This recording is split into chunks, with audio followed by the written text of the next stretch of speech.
So, welcome students for this NEET class. Today we have the chemistry class. Normally our madam Nivedita will take this class. Today she is on leave. So we have requested our new teacher by name Anisha Durga Shri to take the class. I will straight away, I'll ask her to jump into the classes. Um, so Anisha, can you start your class? Sure, sir. Yeah. Welcome, Anisha ma'am, for the Mm, class. Anisha Thank is you, our ma'am. student. Let me give small introduction. Anisha is our Yes. student. She has just completed 12th standard. She has written NEET and got reasonably good marks. She is waiting for admission into medical, maybe BDS or MBBS, depending on the competition.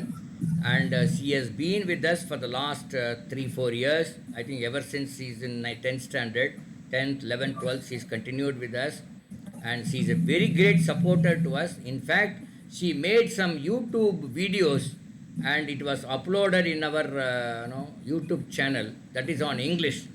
She is good in English and she has done some videos on English language. If you find time, all of you go to our YouTube channel, put Anisha, it will come and you can look at those things. Each video is only for 2 minutes. It's a short, small thing, so you can see those videos. Okay, go ahead, Anisha. Oh, PDF you have shared. My God, oh, one minute, 1 minute. Oh, you don't have it, huh? Oh, you want me to share? Yes, sir. Okay, but 1 minute. I have not. No. Uh,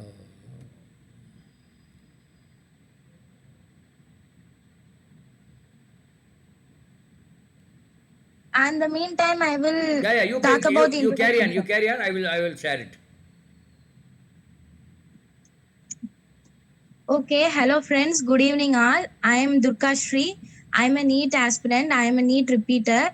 And I'm currently preparing for NEET again. I don't know whether I'm going to get a seat or not. But still, I'm here to teach you some P block elements. It's from the class 11. In today's class, we are going to see about the introduction and some general trends and about the boron family. First, let me give you a small introduction. Elements in which the last electron enters in any one of the three p orbital of their outermost shells are called p block elements. The general electronic configuration of outer shell is ns2 One np126 one minute, except for Anisha. the p Anisha, block. I will share the screen. Then they will understand it Okay. better. 1 minute. Yes, sir. Yeah, no, you carry on talking, but then not necessarily the subject. You can talk about periodic table and things like general. Generally, from this lesson, we get 2 to 3 questions every year in NEET examination. Even this year, nearly 3 questions came from this. Actually, this lesson is deleted from the latest NCRT syllabus. So I want everyone to take a PDF, take a PDF of the NCRT book, old NCRT book, and refer to this lesson when you are free. And also try to attempt the previous year P block element questions for better understanding. This is a very important lesson for both JE and NEET examination. So generally P block elements we have to study the ionization energy, atomic radii, electronic configuration like that. And mostly the trends will be asked in the question paper. Usually the trends are repeated for if you take like if you take the 36 year or 37 years past question papers, you can just see that some questions are repeatedly asked from the P block elements. So this is an easy scoring chapter in inorganic chemistry and you can One, get one a minute. bulk of marks. Are you able to see the screen, students? P block elements on screen. Are you able to see this? No, sir. No. Huh? Okay. One minute. I'll okay. No, I think there's some people are. I think they say, Tony, are you able to see the screen? Yes, sir. Now, are you able to see the screen, all of you?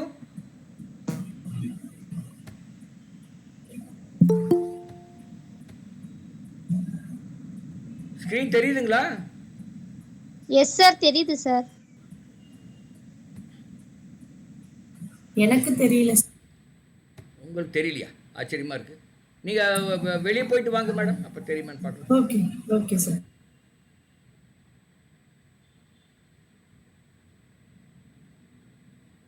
Are you able to see the screen? எல்லாரும் தெரியுதான்னு பாருங்க. Are you? Is it visible? Now is it visible? Okay. Yeah. Right. Carry on, Anisha.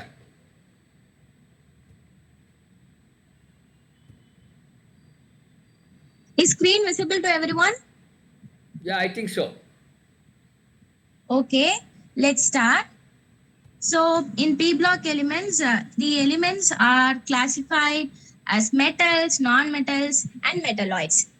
In this image, we can see that the oxidizing power increases across the period, and also, sir, where is the screen? Yeah, 1 minute. I think somebody is coming, so I'm yes. just admitting them. Yeah, carry That's on. okay.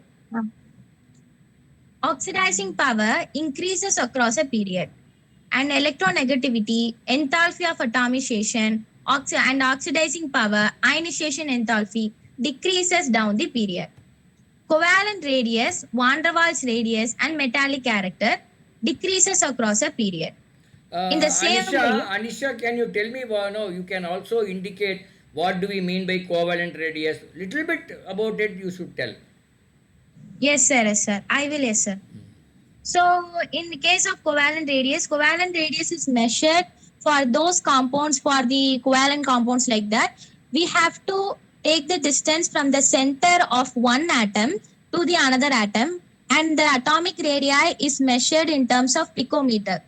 And the same way, van der Waals radius is for inert gases. Usually, van der Waals radius is very high for any element in a period. And metallic character, it is the tendency to give an electron, to share an electron. Metals can form cations. And oxidizing power is the power to reduce another element, to get reduced and oxidize another element. In case of van der Waals radius and metallic character, we can find these trends which are common in p block elements. You know that electronegativity is the tendency to attract the shared pair of electrons towards itself. Normally, electronegativity increases across a period and decreases down the period. And ionization enthalpy, that is the energy required to remove the loosely bound electron from the outer orbit. Maybe And here I think, Anisha, we should have shown the periodic table first and then to this one. Yes, sir. Yeah, that would have been This is periodic table. actually The people may not P remember, block no? elements. Periodic Yes, sir. table. 1 minute. 1 minute. I will just try to show one periodic table to everybody. Let me Okay. see whether I can. அப்பதான் அவங்களுக்கு புரியும். Then only they will appreciate all this whatever you are saying. Periodic table.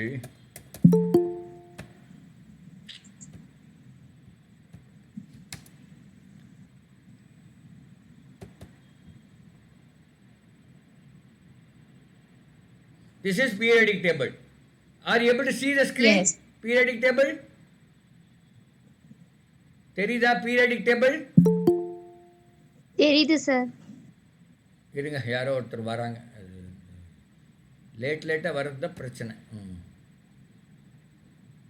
ஏன்னா இனிமேல் வர்றவங்கள நம்ம இது பண்ண வேண்டாம். 1 minute. Where is the P block? You show me where is the P block? Anisha, are you able to see the screen? I mean, P block, sorry, periodic table? Yes, sir. Yes, sir, you are asking me. Sir. Okay, sir. Where is So the- we can see P block in the right side, right? So nearly Which is P block? You tell me. 6 groups, sir. Sir? Which P is block starts from 13th group to the 18th group. Okay. And here we can see metals, non-metals, radioactive matter, One radioactive. minute. No. You wait 1 minute. No. Go slow. No. See, P block is 13th to 18 means this from here to here. B, C, N, O, that one, no? Yes, sir. Okay, now we will go to your slide. Where is your slide? Now you tell me. See, this is how you should, you know. நீங்க படிக்கிற மாதிரியே நீங்க பண்ணக்கூடாது. I mean, when you are learning, you can learn. When you are teaching, you need a different outlook. Okay? Now you tell me. Okay. So, in case of electronegativity, across a period, normally more number of electrons will get into the same orbit. So, nucleus usually attracts the electron towards itself. So, the size of the atom gets reduced. Due to this, the energy required to remove the outermost electron is very high. That's why across the period, electronegativity increases. And all of these trends have their own reasons. And oxidizing power, ionization enthalpy, enthalpy of atomization, all depends on the size of the element. Usually down the group, size of an element increases. Due to the opening of new orbitals, there will One be minute. more. I think some lot of people are coming. No, this is one big nuisance. They don't come in time. That's the problem. Students, you come in time. If you come late, how do we? All of you come in time. Don't come late. We will not admit you if you come late. 7:30 you have to be here. Otherwise, it's disturbing us. No. Okay, carry on. Sorry, Anisha, carry on. That's okay, sir. So normally down the group, the size of an atom increases because more orbitals are open, more new orbitals are open. We know that S, P, D, F orbitals are in an atom and it is opened according to the accommodation of the new electrons. Since more electrons are added down the group, more orbitals are open and so the size of the atom also increases. If the size of the atom is very high, then we can easily remove the outermost electron because there will be a large distance between the nucleus and the outermost electron. So the electronegativity is the ionization and the enthalpy is very less. And these trends have to be, but these trends do not show the general characters in case of p block elements. We have some discrepancies in the sizes. So therefore, we have to memorize and we have to learn why these sizes and why these trends are changing. And we are going to see about this in the upcoming slides. Sir, next slide, sir. 1 minute.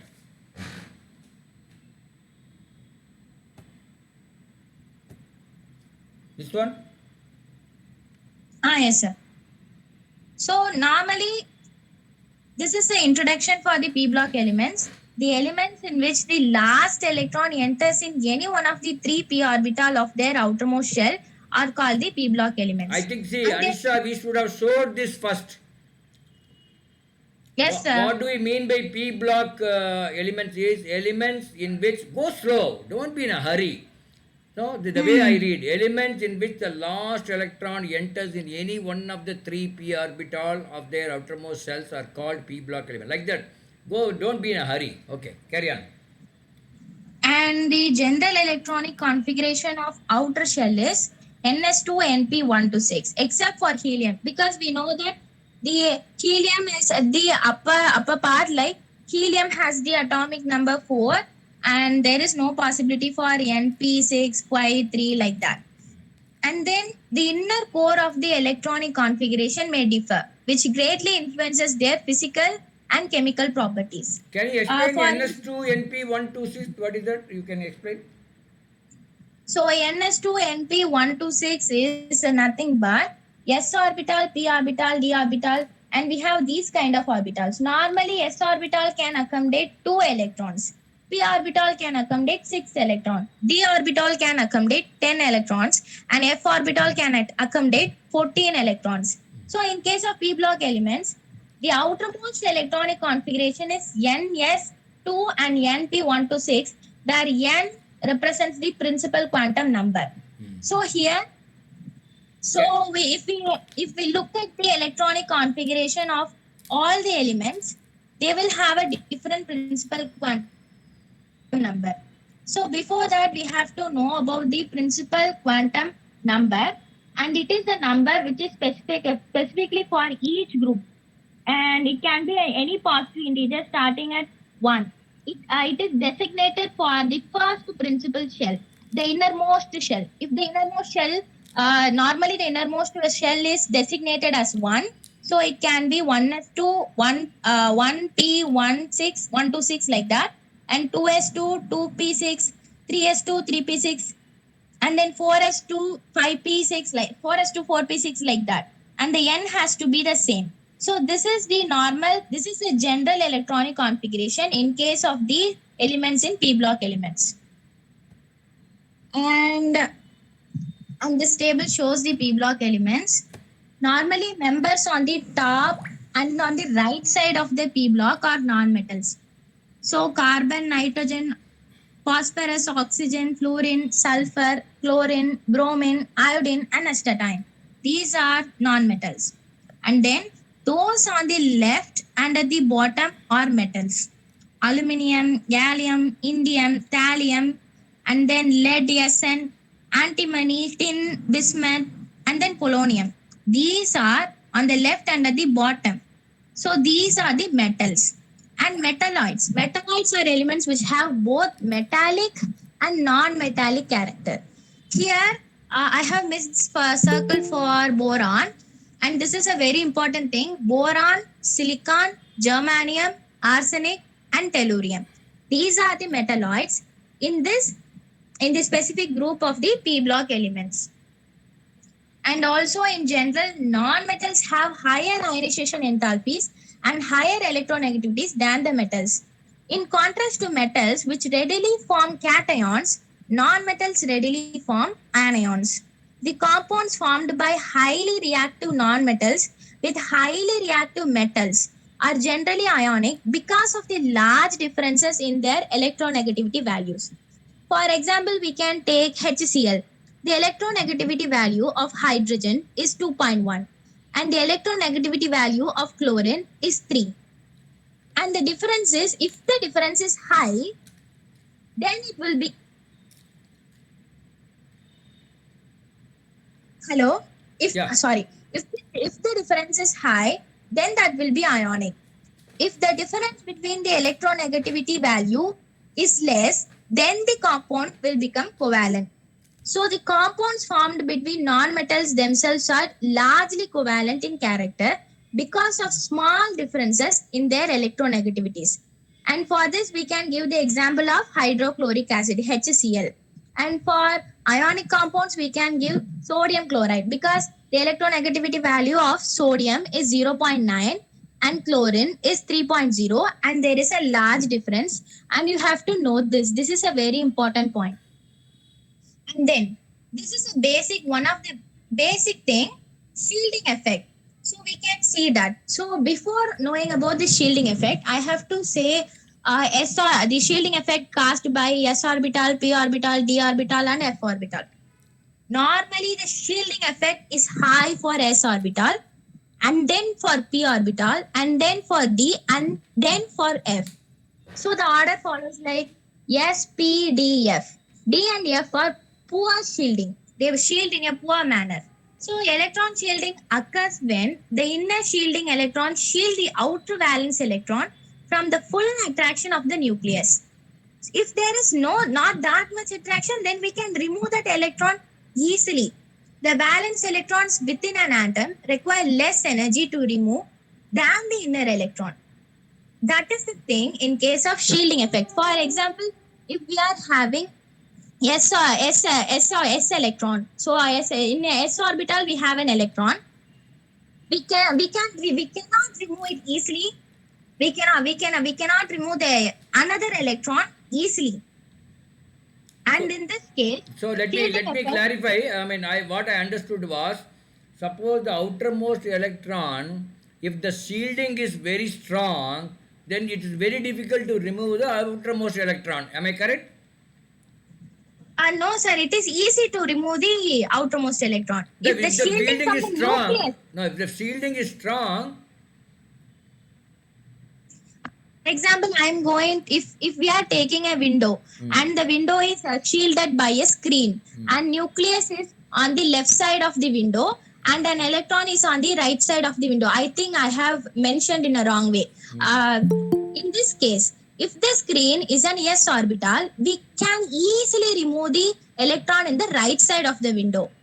And if the case is a screen is d orbital or f orbital, we cannot remove the electron from the right side of the window easily because nucleus will attract it. That is the matter. But normally valence electron will be in the outermost shell, no? Yes, normally they are in the outermost shell, but the shielding effect plays an important role in this kind of situation. Okay. Okay. Next, sir. Yeah.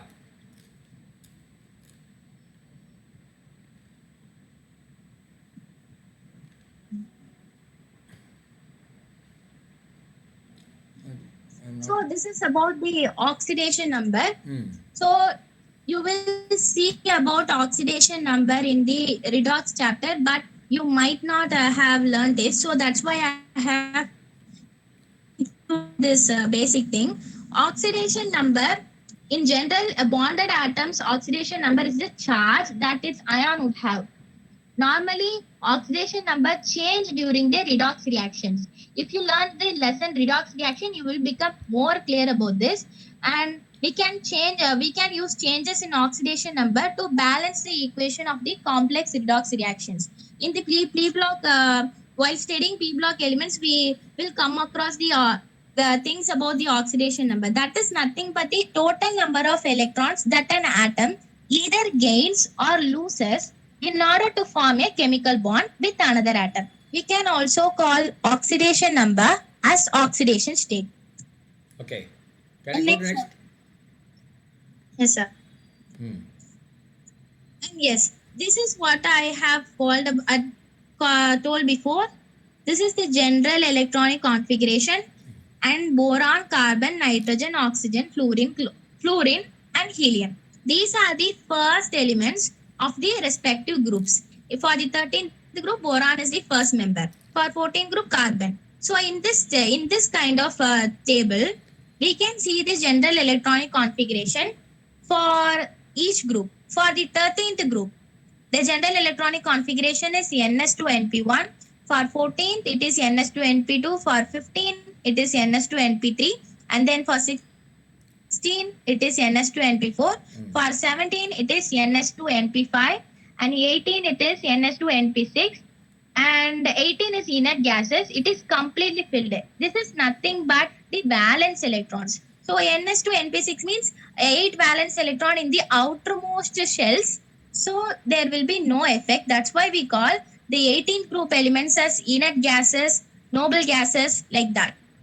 And here These there is numbers something called as 13, 14, 15, 16, 17, 18 are called atomic weights? no, sir. This Ah, is group number that I group have numbers. mentioned Okay, before. okay, okay. This is a group number. So in the specific group, we have the elements, right? So there is something called as the group oxidation number. And that is +3, +4, +5, +6, +7, +8. This number is exhibited by all of the elements. Yeah, they can attain these oxidation. All the elements in a particular group can attain this oxidation number. For example, in boron, carbon, nitrogen families, the group oxidation state is the most stable state for the lighter elements in the group. However, sometimes the oxidation state is 2 units less than the group oxidation state becomes more stable for the heavier elements. Down the group, the weight of the elements increases. So there will be an effect that is called as inert pair effect, and other oxidation states are also mentioned here. So next slide. Yeah. So now I'll go back to the some old slides. See, in this case, first member of the group you said B in the 13th group. So I'll just go Ah, to the what are the other members? Let me see. yes. Ah, Okay. so in 13 you have Boron, boron, aluminum. What is that? aluminum, aluminum, Then aluminum, sir. no Boron, gal. aluminum, Hmm. gallium, indium. Hmm. Then And 14th. 14th group, carbon, silicon, germanium. Sir, Okay. Sir, you have to scroll that up, sir. Okay. Little up. Oh, but I'm not getting. No, one minute, 1 minute. I can Yes, do it. yes, I yes. can do it. Yes. In 13 group, boron, aluminium, gallium, indium, thallium. For Hmm. 14 group, carbon, silicon, germanium, and then tin, and then lead. Hmm. And then for 15th group, nitrogen, phosphorus, arsenic, antimony, and bismuth. 16th group, oxygen, sulfur, selenium, tellurium, and polonium. Hmm. 17th group, fluorine, chlorine, bromine, iodine, and astatine. Hmm. And 18th group, helium, neon, argon, krypton, xenon, and radon. So So all down these the group, things are the called weight P of block the element. elements. Am I correct? Yes, these are the P block So how elements. many are there totally? And sir, That I don't know. I have to 31. count. 31 is there. Yes, So how many P block elements are there? 31 elements? yes. Okay, good. So Yeah, very good. yes, including helium, there are 31. But that 18th group is called inert gases. Yes, because they cannot react with anything. Hmm. And yes, sometimes they form compounds. There are some exceptions, Hmm. but normally they don't react with any other elements. So But exceptions are there. why did you circle these three, these four? I actually circle those for indicating the non-metals. No, I mean metalloids. Metallites. Yes. So there's Boron a is also a no metalloid. the I have children. failed in Children, the 13. ones is circled are used to make your chips. The chip we are Yes. talking in your mobile phone or computer is all made of silicon, germanium, and all these things. These are all They the are semiconductors. most important things today in electronics. Wherever you find your chip, it's all made of this. So, okay, good. Yes, they are semiconductors. Yes, sir. Okay, good, good, good. Okay, right. Now you come. This you have already covered. I'll go to the this one. Correct. 1 minute. 1 minute. Ma'am, ma'am, This can you please explain screening again? which one? What? Screening effect again, ma'am. Shielding. Can you please Shielding explain? effect. This one. Yes, yes, sir. Yeah.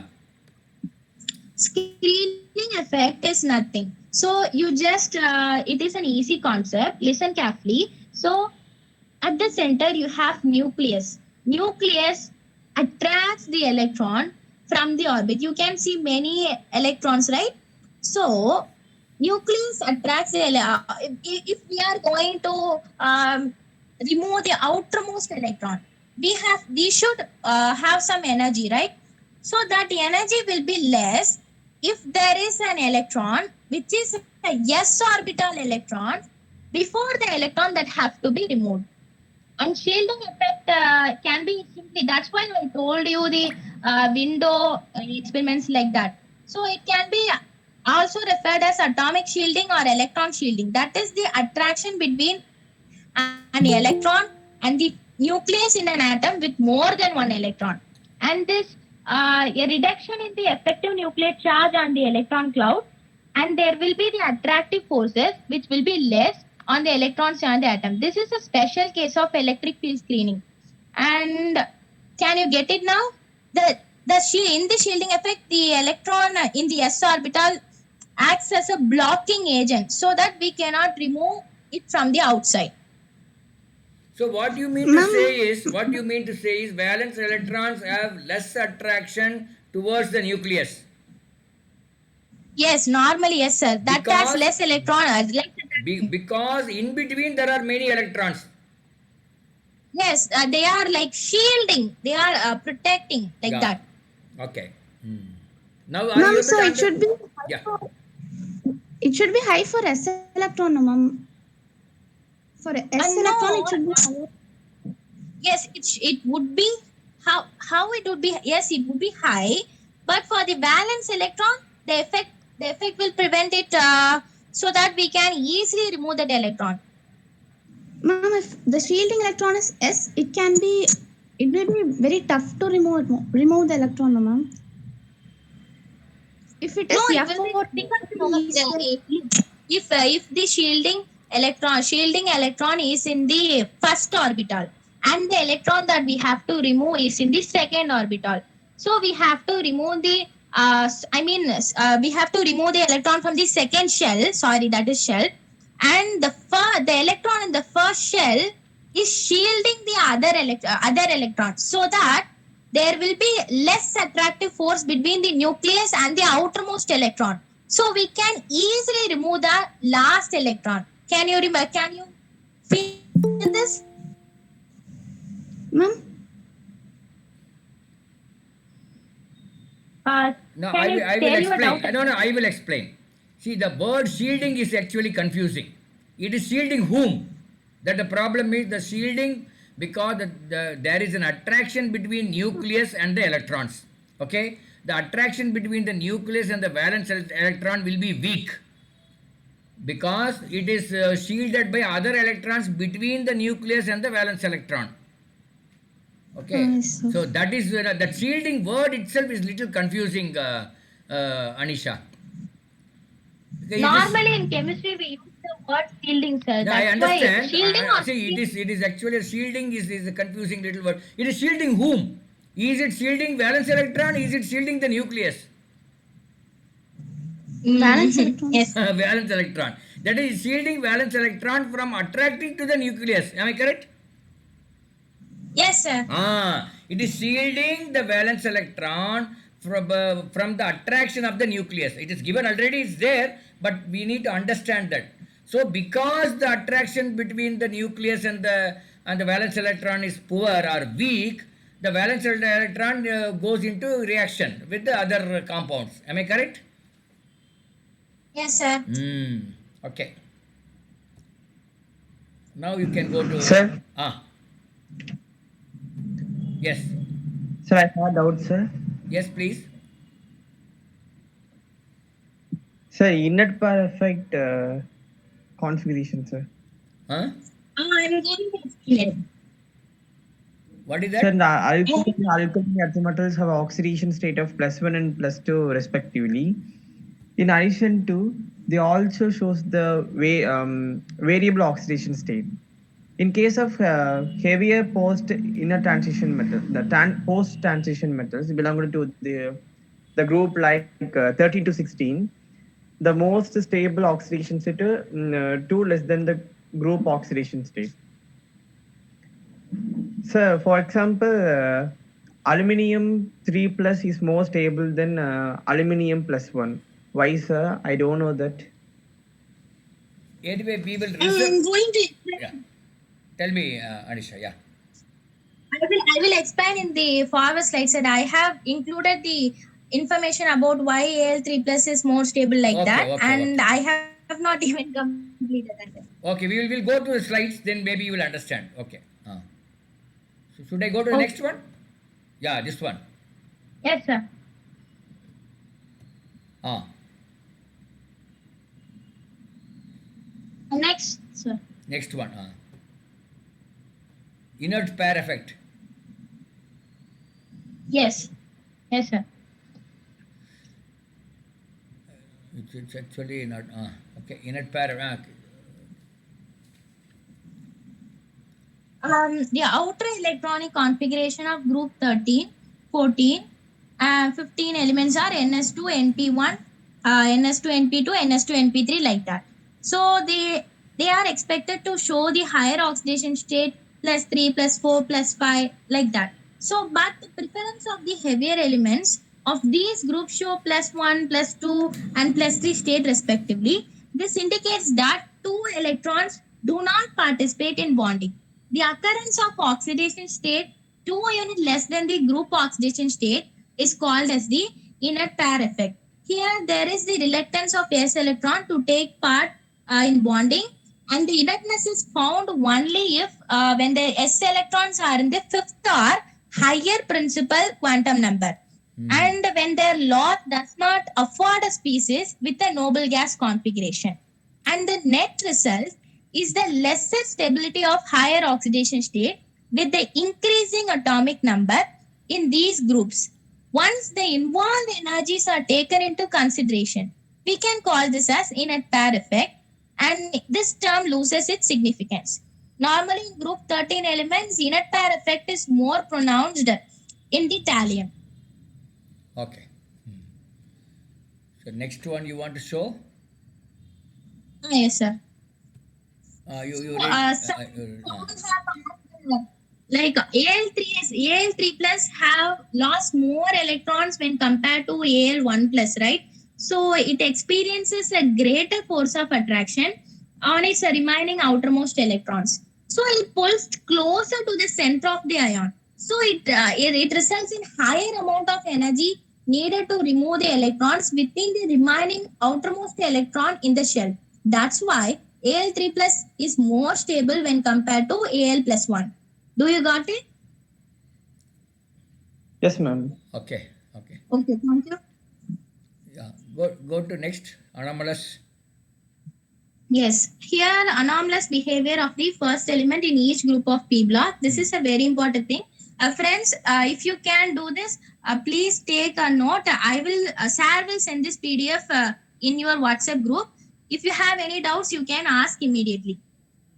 The first member of the P block elements differs with other elements in these aspects. First is the size and each and every properties which depend on size. I have told you already about electronegativity and ionization enthalpy like that. So lightest P block elements show the same kind of differences as the lightest S block elements, lithium and beryllium.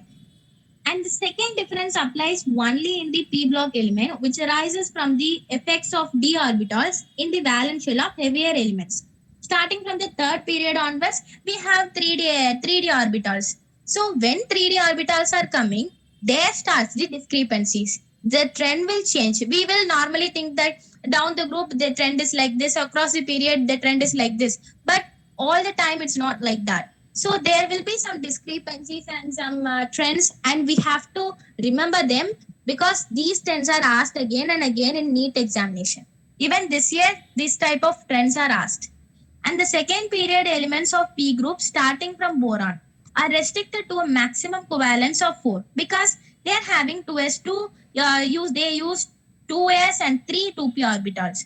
The third period elements of P groups with the electronic configuration 3s2 and 3pn have the vacant 3d orbital lying between the 3p and the 4s levels of the energy.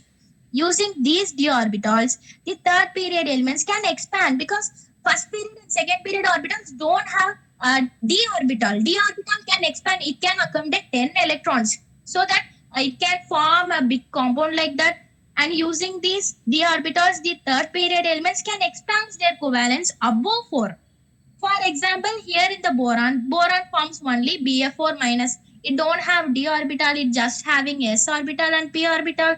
So, but aluminium have the d orbital. So, aluminium can form AlF6 3 minus ion. It can accommodate 6 fluorine atoms around it. But boron cannot accommodate 6 fluorine atom around it because of lack of the d orbital. And this is a very important point. Remember in this your mind. Okay. And then Interesting. carbon, nitrogen, and oxygen differ from the other elements of their respective groups due to the unique ability to form p-pi multiple bonds. You know that carbon. 1 minute. I'm just going back to that this one. What you are trying to say, the first diagram. No, in this one, what you are in this what you are saying is, let me.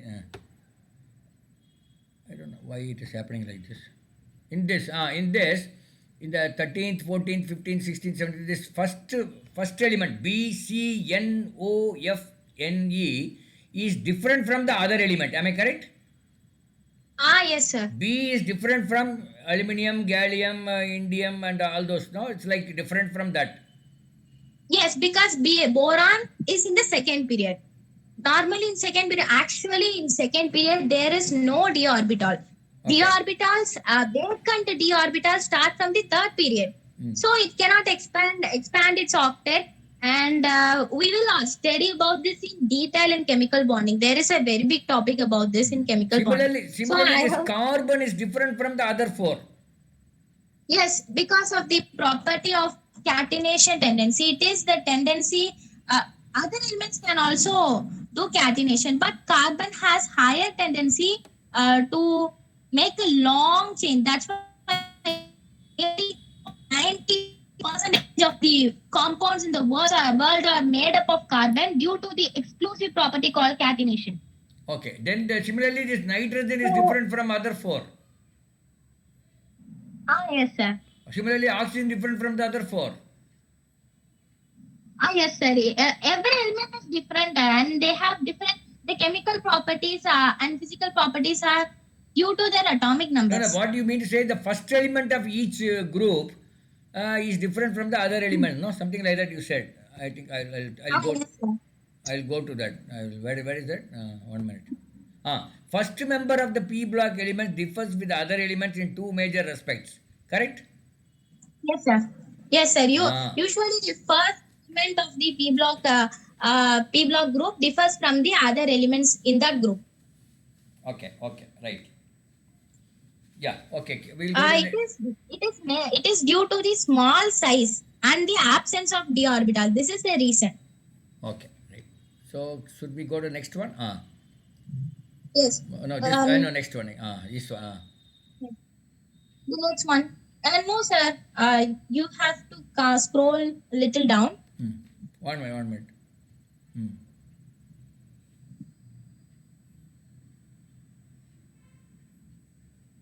Carbon, nitrogen, and oxygen differ from other elements of their respective groups due to their unique ability to form P5, P5 multiple bonds. Yes, sir. The p orbitals of one atom overlap sideways with the p orbitals of another atom in this type of bonding. It results in the formation of a pi bond. It Pi is bond. also known as a yes. Pi bond is nothing but it is the formation of when atomic orbitals overlap in such a way that their axis remains parallel to each other and perpendicular to the internuclear axis. There is a very big explanation for this in the chemical bonding. If you are new, if you don't know about pi bond, it is simply just the overlap in such a way that their axes remain parallel to each other and perpendicular to the nuclear axis. This takes place in between the p orbitals of the carbon. Okay. Ah, And yes, a C double bond C, C triple bond C. You know that one bond represents two electron, a pair of electron, and N double bond N, O double bond O can be formed. Normally, O2 has one pi bond and one sigma bond. And the later members such as silicon, phosphorus, sulfur do not form p pi bond because the atomic orbitals are too large. How can they overlap? Because there is a very big distance between the orbitals. Since carbon, nitrogen, oxygen are small from the respective elements, it can form p pi overlapping. They can overlap easily. But the other elements are having d orbitals in between. So it will be very hard for them to achieve this effective overlapping. There will be no p pi bond. There will be only d pi or d pi bond. So the heavier elements execute d pi or d pi bond. In plus 5 oxidation state, both nitrogen and phosphorus form oxoanion. Oxoanion means anions having oxygen, having the negative charge. And in this case, we have NO3 minus 3 coordination with pi bond involving 1 nitrogen p orbital. And PO4 3 minus 4 coordination involving S, P and D orbital contributing to the pi bond. okay. Right. Let's go to next. Ah, So thus, yes, we have actually in this lesson, there are more. Remember to know first, all NEET aspirants must know about the syllabus in this lesson. In the old NCRT P block elements, we have compounds, preparation of boron, carbon, like that. But now, according to the NCRT, a new syllabus released by NTA, we have the general characteristics that I have mentioned above, and then the boron family general trends and characteristic general reactions, and then for carbon family general trends. So here I am going to cover only up to boron, and you have to study carbon also. Remember this. Please be aware of the syllabus because most of the questions are asked from these kind of lessons. So here, let's see the boron family. So boron family contains boron, aluminium, gallium, indium, and thallium. So boron is a non-metal due to its small size and high ionization energy and high negativity. Since it is small, it is very difficult to remove the outermost electron.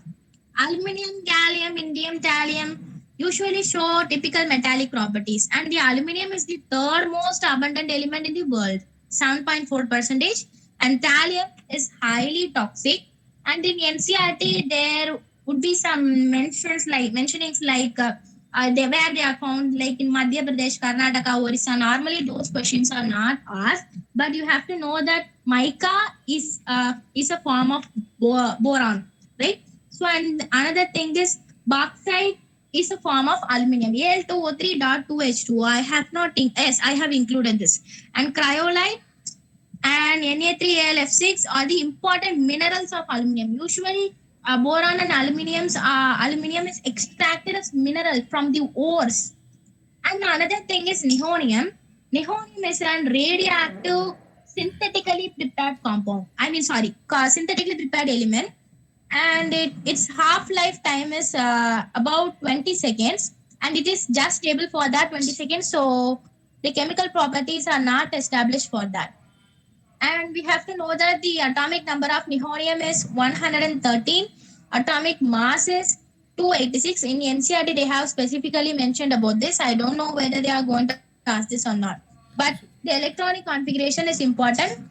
Radon 5F14, 6D10, 7S2, 7P1. This is a very important electronic configuration. Note this point. No, now you And said then radioactive, no, element of life cycle and all. No, can you help? Can you explain? I you want me to explain about radioactivity, sir? Yeah, radioactivity and half life. You said no. Now recently, just now you said half life. No, Yes, sir. did you mention half life? Usually, yes, sir. Can you explain to our students what is radioactivity, what is half life and all? So, radioactivity is the release of energy from the decay of the nuclei of certain kinds of atoms and isotopes. Atomic nuclei consist of proton and neutron bound together in tiny bundles at the center of the atoms, right? So, under some reaction or without even having reaction, elements like uranium and then polonium, like that, the elements usually which are prepared synthetically are radioactive. And half life is a term, it is a technical term of the radioactive element. It is the time interval in which the mass of a radioactive substance or the number of atoms is reduced to half of its initial value. It is usually measured to find the stability of the element, particularly the radioactive element. In case of half life, we can find this stability and the quantity to reduce half of its value, initial value. Okay. In nuclear physics, Yeah. quickly unstable atoms undergo radioactivity, but stable atoms survive for somewhat like longer period. But nihonium is not that much stable. It will go off within seconds. That's the thing I have mentioned. Okay. Now we'll recalculate. I mean, recapitulate whatever we have done today from the beginning. Quickly. Can you summarize what we Yes, have sir. done today?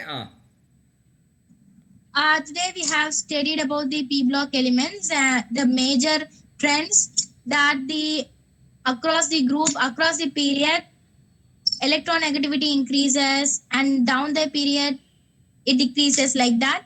And these kind of trends are often asked in the NEET examination, so be careful about this. And if you're having any doubts, please ask me. First, I think first we should actually, we have take a video, a photography of this particular table, no? What all P Ah, block elements means what? Boron, aluminium, gallium, and carbon, silicon, germanium. This thing we should know, yes. no? I have made alignment mistakes, that's why they are like they are in No, that different is manner, I okay. No, think no, so. I'm not saying about your. But as a student, if I have to get maximum marks, then I should know what is meant by P block element. P block. What are the P block elements? All 31 Ah, names yes. I should know. All 31 names ka atomic weight I should know. All 31 names ka electronegativity or something you should know. Am I correct? Yes, sir. That's what I'm trying to tell you. So, first of all, you should know p block elements, boron, aluminium, gallium, and carbon, silicon. All these names you should be very, very clear on it. Then only you know whatever you have said will be more meaningful. Okay, next is then this is what we have studied. What is this element in which the last electron enters in any one of the three p orbital of the outer cells are called p block. No?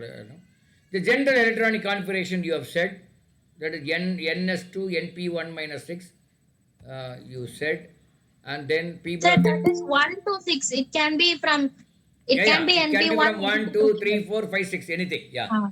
So this is what the P block elements, the same thing, same table. I think the most important thing in this table you have to understand. You have to maybe, so you can call it as you can memorize or whatever you call it.